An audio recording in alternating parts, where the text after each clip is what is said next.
fill in the blanks with correct articles and preposition।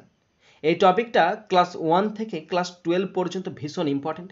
এছাড়াও তোমরা যারা বিভিন্ন রকম চাকরির পরীক্ষার প্রিপারেশন নিচ্ছ সেই পরীক্ষার জন্য তো ভীষণ ইম্পর্টেন্ট। আজকে আলোচনা করছি 193, dengue has broken dash in Kolkata. কলকাতাতে ডেঙ্গু ছড়িয়ে পড়েছে। তো দেখো একটা আমাদের ফ্রেজাল ভার্ব আমরা শিখেছি ব্রেক, এটা তো ব্রোক ভিথিরিতে আছে, ব্রেক আউট। ব্রেক আউট মানে ছড়িয়ে পড়া, মানে প্রাদুর্ভাব দেখা দেওয়া। তাহলে ডেঙ্গু কলকাতায় ছড়িয়ে পড়েছে বা প্রাদুর্ভাব দেখা দিচ্ছে, তাহলে এখানে হবে broken out.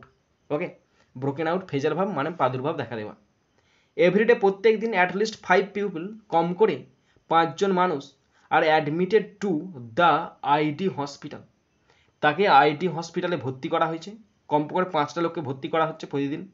And 2 or 3 of 5 patient, 5 জনের মধ্যে 2 কি 3টে পেশেন্ট আর ডাইং মারা যাচ্ছে dash this disease of this disease. কেন?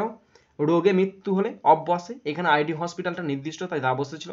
আর ব্রোকেন আউট একটা ফ্রেজাল ভাব মানে ছড়িয়ে পড়া।